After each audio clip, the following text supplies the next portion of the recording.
Europa está sembrada de castillos, unos reconocibles, casi habitables todavía, y otros reducidos a poco más que un montón de piedras barridas por el viento donde anidan las alimañas y el olvido.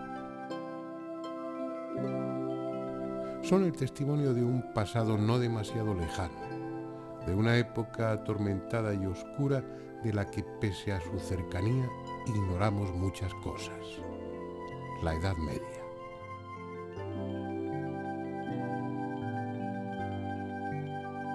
Dentro de sus paredes se decidieron guerras, se vivieron intrigas, se concertaron matrimonios y alianzas.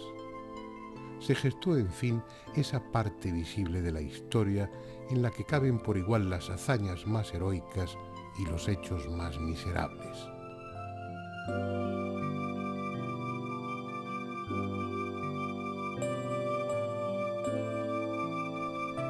La otra historia, la invisible, la del espíritu y el intelecto, tuvo su sitio en las iglesias y sobre todo en los monasterios, casi los únicos refugios para el conocimiento y la cultura en un continente que por entonces estaba sumido en la superstición y en la ignorancia. Todos y cada uno de esos vetustos edificios tiene mucho que contar. Quizá luego volvamos a alguno de ellos. De momento, son solo el pretexto para acercarnos a dos enigmas de esa Europa medieval que acaso tuvieron mucho en común: los templarios y el Grial.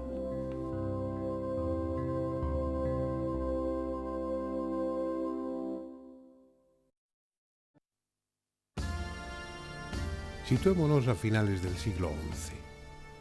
El pretendido fin del mundo no había llegado con el año 1000 y, al parecer, la bestia del apocalipsis iba a seguir encadenada por lo menos otros 1000 años más.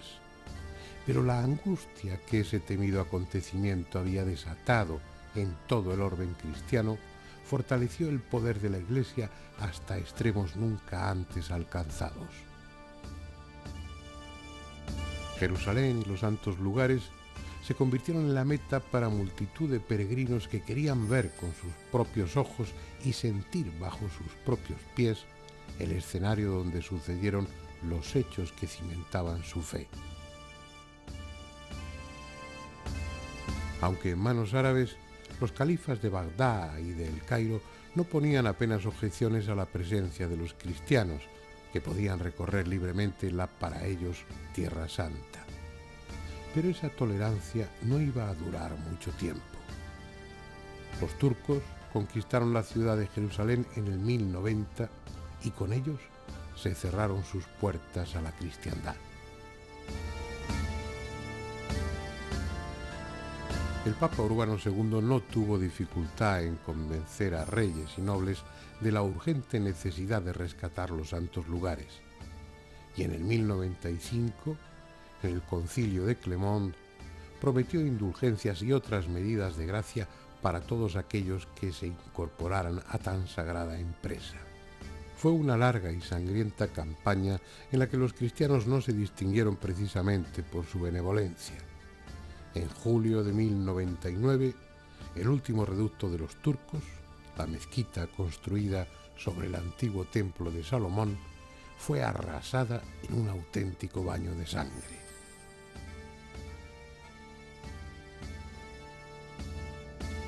Al fin, la ciudad santa estaba en manos cristianas, pero siendo mucho no era suficiente.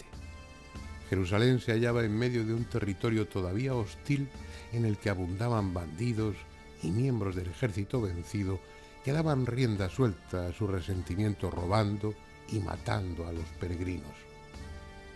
Era preciso proteger esos caminos y al tiempo dar cobijo y sustento a los viajeros, cada vez más numerosos, que movidos por la fe llegaban desde todos los rincones de Europa. Con ese fin se crearon órdenes religiosas como la de los Hermanos Hospitalarios Teutónicos o la Hospitalaria de Jerusalén.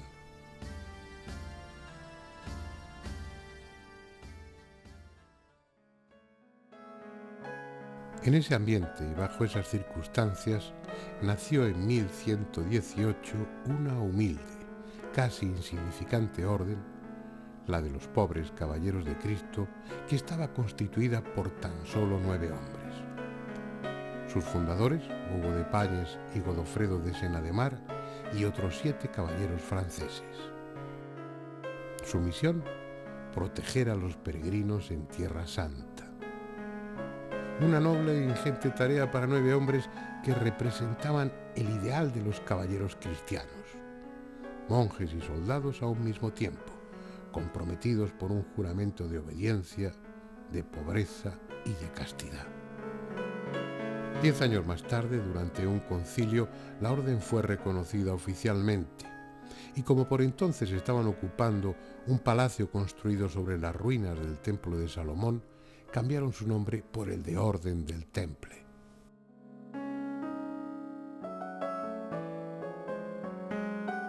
«186 años después, en marzo de 1314, siendo rey de Francia Felipe IV el Hermoso y Clemente V el Papa, los templarios dejaron de existir.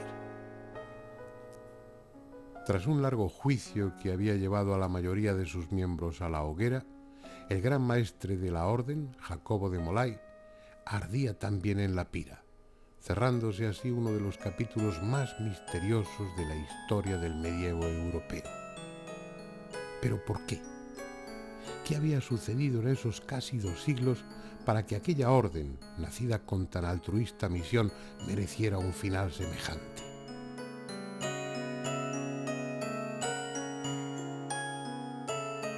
Hablemos de ello mientras contemplamos algunas de sus iglesias y castillos. Son solo una muestra, un pálido reflejo del esplendor que el Temple tuvo en otro tiempo. La historia de lo visible, la que se fundamenta en hechos comprobados, nos dice que aquellos monjes soldados, apenas constituidos como orden, comenzaron a crecer en número y en riqueza con tanta rapidez y provecho que pronto se convirtieron en una de las instituciones económicas y militares más poderosas de su época. Aquellos pobres caballeros de Cristo que en sus orígenes fueron contemplados con simpatía y recibieron generosas donaciones, empezaron a ser mirados con envidia y recelo. ¿De dónde procedían tan inmensas riquezas?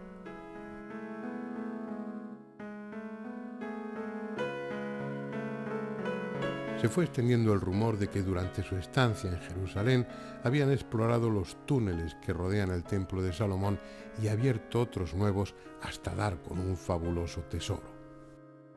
Otros, en cambio, sospechaban que, sirviéndose de la alquimia, habían encontrado la forma de transformar los metales en oro.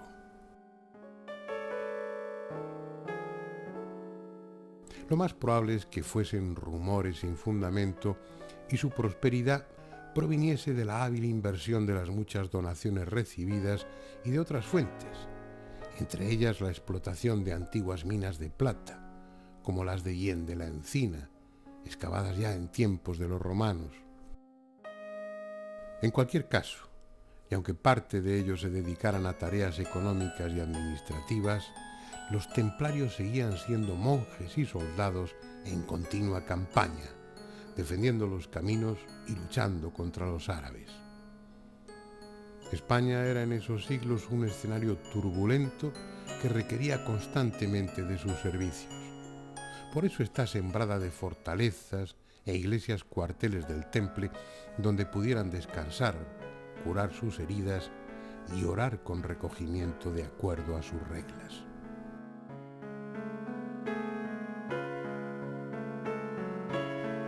También, cuando las circunstancias lo requerían, eran bien recibidos en los monasterios del Císter, la orden religiosa con la que les unía fuertes lazos.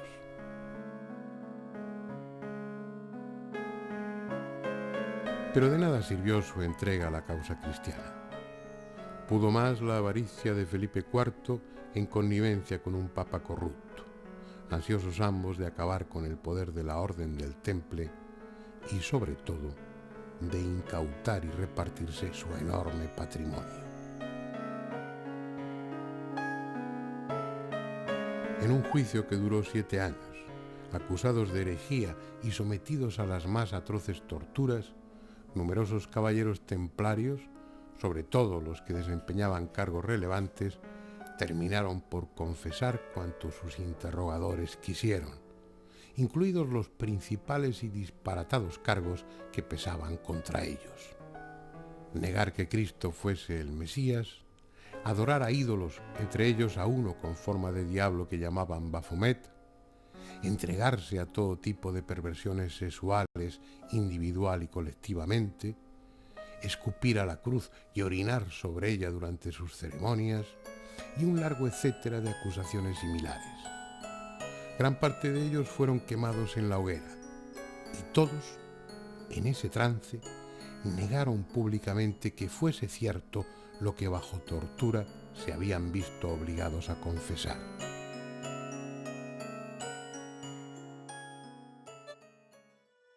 Hasta aquí la historia visible. Pero ¿qué hay de la otra?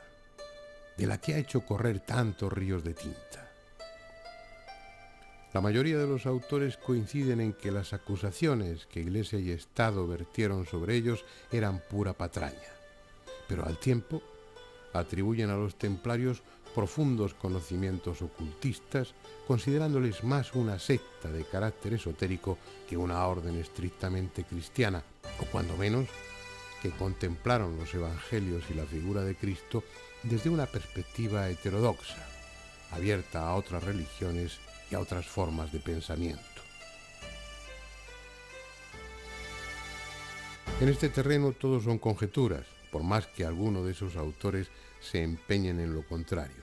Entre otras cosas, porque si algo caracterizó a los templarios fue el secretismo. Además de los votos de castidad, pobreza y obediencia, el neófito se comprometía con un juramento de silencio que, dados los tiempos que corrían, significaba la muerte si era quebrantado. Así pues, lo que sucedía durante sus ceremonias en criptas como esta queda a la imaginación de cada cual.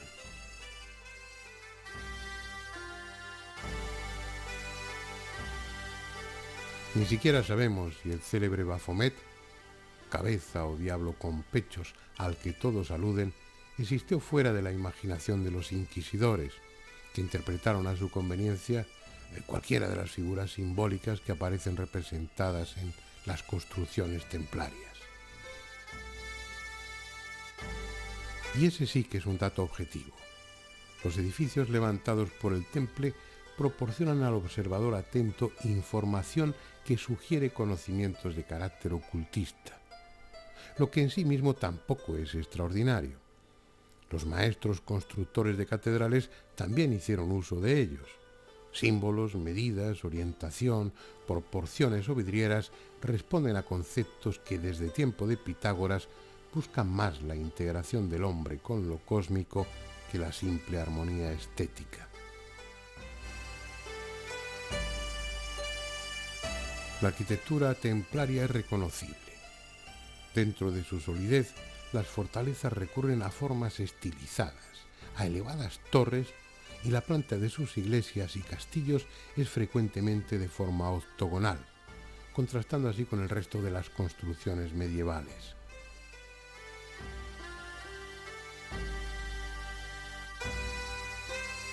Tampoco elegían los emplazamientos por razones arbitrarias o puramente estratégicas. Parecían buscar con especial empeño lo que se conoce como lugares de poder. Parajes a veces abruptos y solitarios en los que, por alguna causa, tal vez ligada al subsuelo, es más fácil el recogimiento, la introspección, esos estados que propician el trance místico, el éxtasis o la apertura de conciencia, como ahora decimos. Un estado alterado de la mente que brujos, chamanes, monjes y ascetas de todas las religiones y desde tiempos remotos buscan con ahínco. Esa comunicación con planos espirituales y trascendentes que no solo se favorece en determinados lugares, sino también con la ingestión de sustancias alucinógenas en su justa medida. Paricá, ayahuasca, San Pedro, peyote, belladona, beleño, hachís, usados debidamente y no de forma necia, son llaves para abrirse a esos trances. Aquí, en el hundido de Armañones, se dice que hubo una abadía del Temple y que fue arrastrada por una riada en el 1250. Si la hubo, de la abadía ya no queda nada, pero sí quedan plantas extrañas, de origen tropical, creciendo libremente junto a la vegetación propia de la zona y que también, según la tradición, eran cultivadas por los miembros de la orden para consumirlas en el curso de sus ceremonias.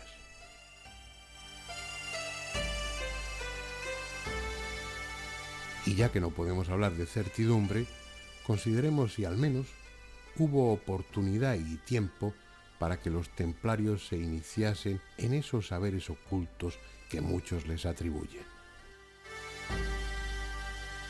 Desde su fundación y durante 7 años estuvieron en Jerusalén, y no deja de ser curioso que instalados precisamente sobre el centro místico por excelencia, el Templo de Salomón, en donde ahora está la Mezquita de la Roca, esa piedra en la que Abraham dialogó con Yahvé y sobre la que estuvo a punto de sacrificar a su hijo, la misma roca desde la que Mahoma emprendió un viaje al cielo para encontrarse con ese mismo Dios.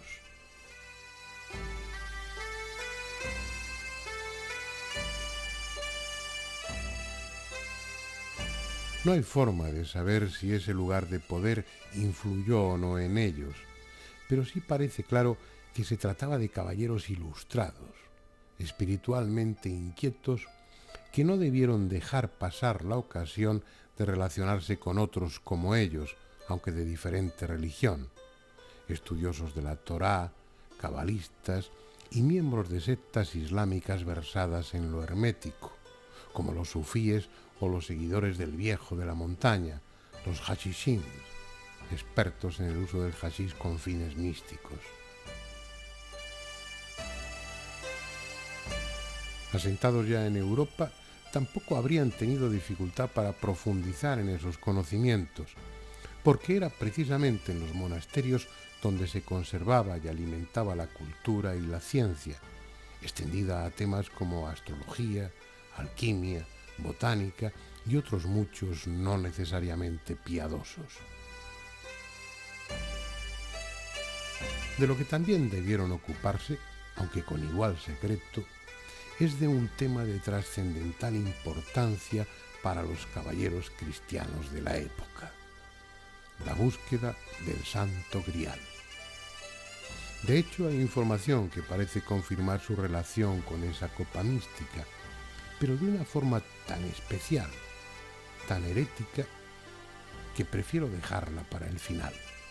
Ahora, para hablar del Grial, vayamos a un escenario diferente en busca de otros caballeros legendarios.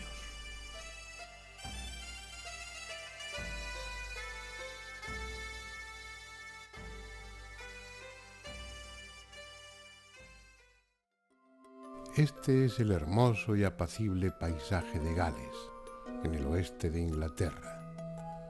Tierra de leyendas en la que todo fue posible, sembrada de extraños monumentos, de santuarios levantados hace 4 o 5.000 años. Si existen los lugares de poder que antes citábamos, aquí los hay de singular fuerza, a juzgar por el trabajo que se tomó el hombre antiguo para, una vez descubiertos, magnificarlos con descomunales piedras traídas de canteras lejanas. Pero es también la tierra del rey Arturo y de sus caballeros de la tabla redonda.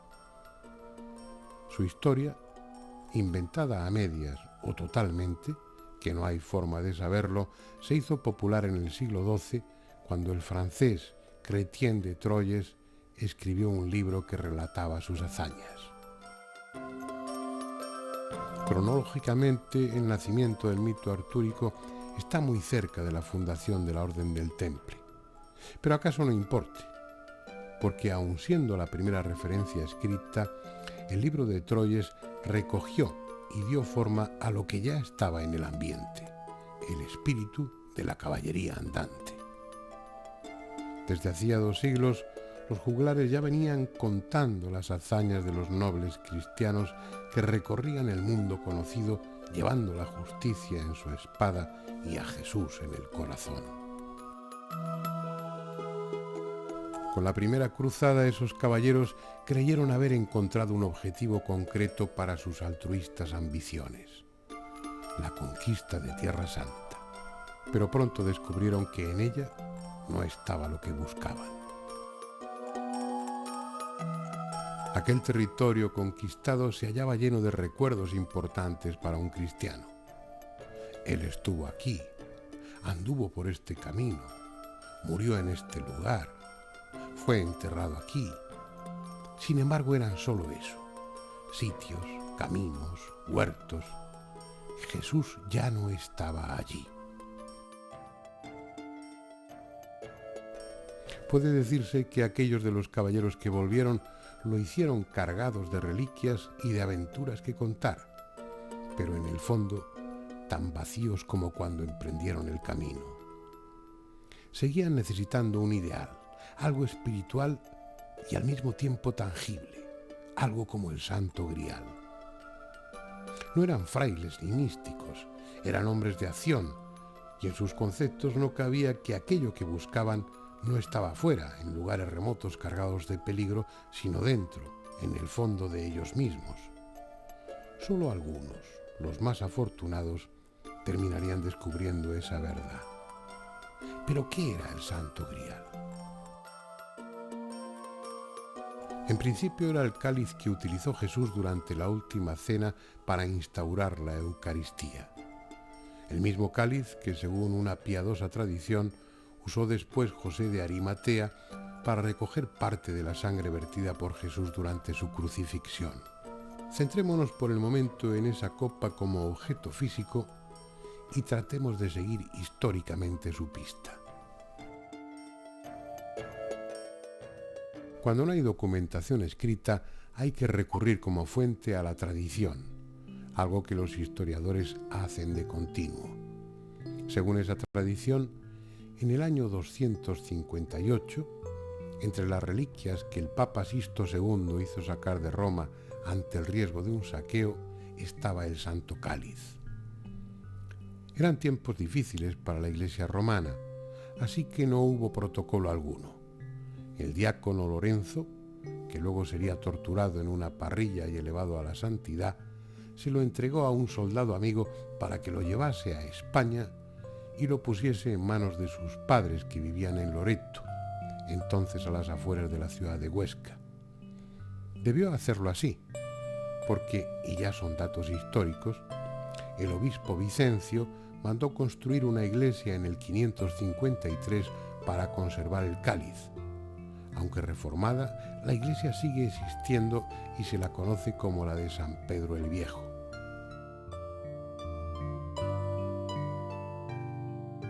En ella estuvo durante un tiempo, hasta que por la inminencia de la invasión árabe de la ciudad, el obispo Acisclo ordenó a principios del siglo VIII que fuera trasladado el cáliz a Yebra, donde estuvo escondido en una cueva. De ahí pasó a la ermita de Santa María, hoy de San Adrián, cerca de Borau, todavía en tierra oscense. Nadie dudaba por entonces que se trataba del cáliz auténtico, y así debe constar. Prueba de ello es que el rey Ramiro I hizo construir en Jaca una catedral para que tan importante reliquia estuviese en un marco adecuado. Eso fue en el 1044.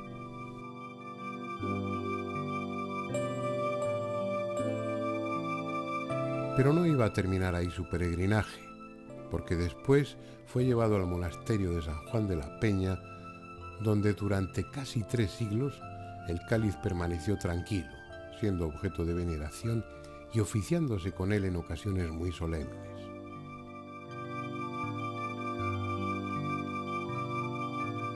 En 1399, el rey de Aragón, Martín el Humano, decidió que debía estar en la capital y ordenó que fuese llevado a Zaragoza, donde estuvo en 2 capillas reales, hasta que el 18 de marzo de 1437 fue entregado solemnemente a la Catedral de Valencia por decreto del rey Alfonso V el Magnánimo.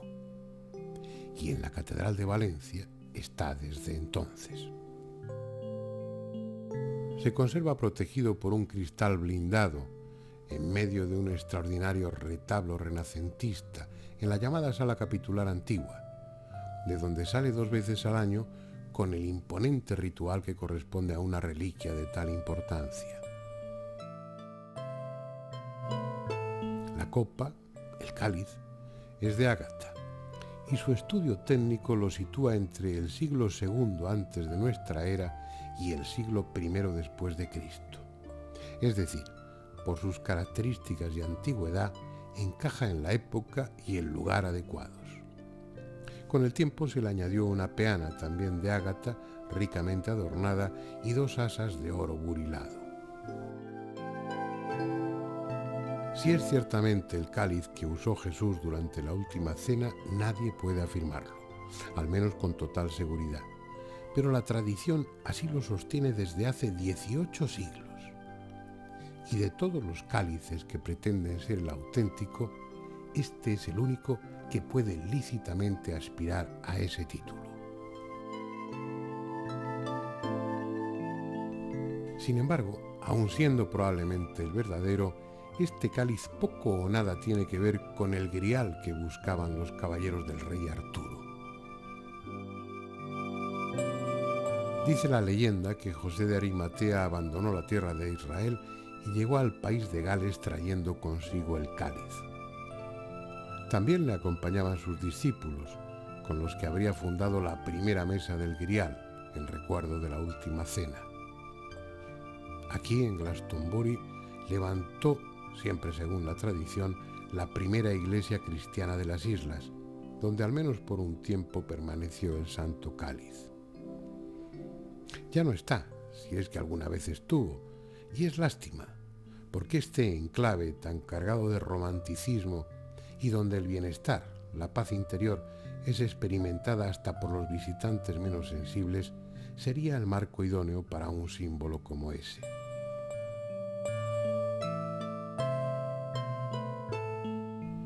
Entre las ruinas de su vieja abadía, una tumba, la del rey Arturo. Al menos eso reza en el cartel, aunque no estén aquí sus restos. De hecho, ni siquiera hay certeza de que tan ejemplar monarca haya existido nunca. Sin embargo, la leyenda tiene tal fuerza que en la imaginación popular él y sus caballeros fueron indiscutiblemente reales. La cuestión ahora es que, de acuerdo a esa saga legendaria, cuando Merlín, el druida cristianizado, crea la tabla redonda en torno a la que se sientan Arturo y sus caballeros, el grial ya no está en Glastonbury, ni en sitio alguno reconocible. El símbolo ha sustituido al objeto físico y se encuentra bajo la custodia de un rey herido que no puede morir, en el castillo que corona un monte de simbólico nombre, Mont Salvage, el monte de la salvación, en medio de un territorio simbólico, la tierra desolada.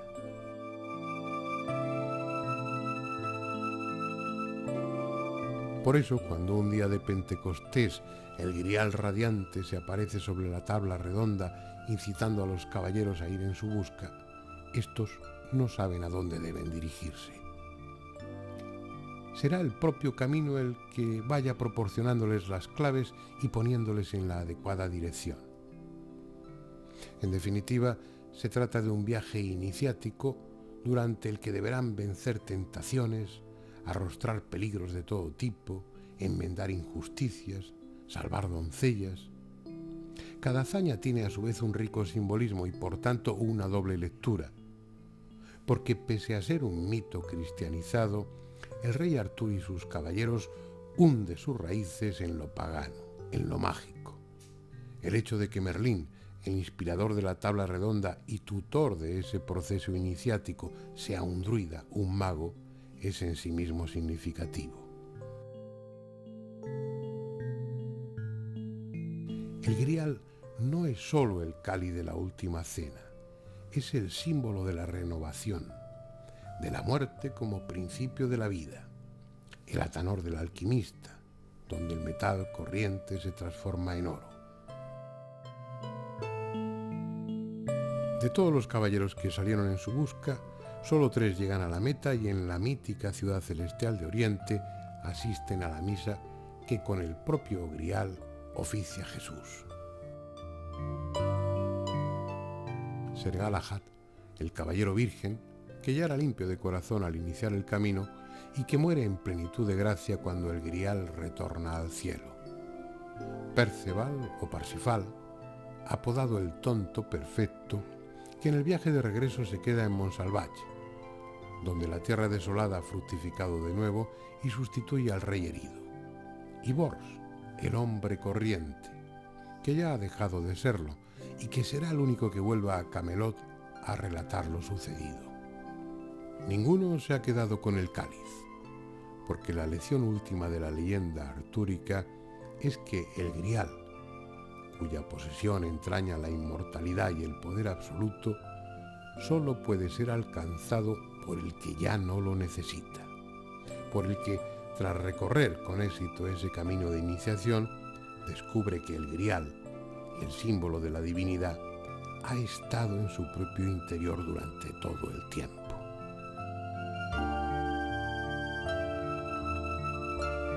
¿Ese era el Grial que buscaban los templarios? Sí y no. Parece obvio que una orden familiarizada con un concepto del hecho religioso mucho más profundo que el del pueblo llano y que además practicaba técnicas para alcanzar el trance místico, buscase a Dios dentro de uno mismo y no fuera. Pero según deducen algunos investigadores, los templarios, más que buscadores, se consideraban custodios del Grial, dándole a esa palabra otro sentido, el que se deriva de su raíz gaélica y que no alude al continente, es decir, al cáliz, y sí al contenido, esto es, a la sangre de Cristo. Pero la sangre de Cristo no como tal, sino nada menos que como estirpe.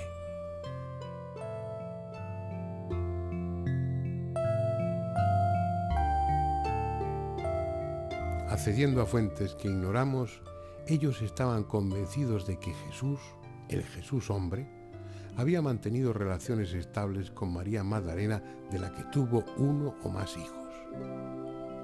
Presuntamente sabían también quiénes eran los descendientes, y su tarea como custodios era proteger ese linaje hasta que, llegado el momento adecuado, uno de sus miembros pudiese acceder al trono de un país europeo, quizá Francia. ¿Hasta qué punto eso pudo influir en la sangrienta disolución de la orden a manos de Felipe IV? Es algo que, aun teniendo sentido, pertenece al terreno de la simple especulación.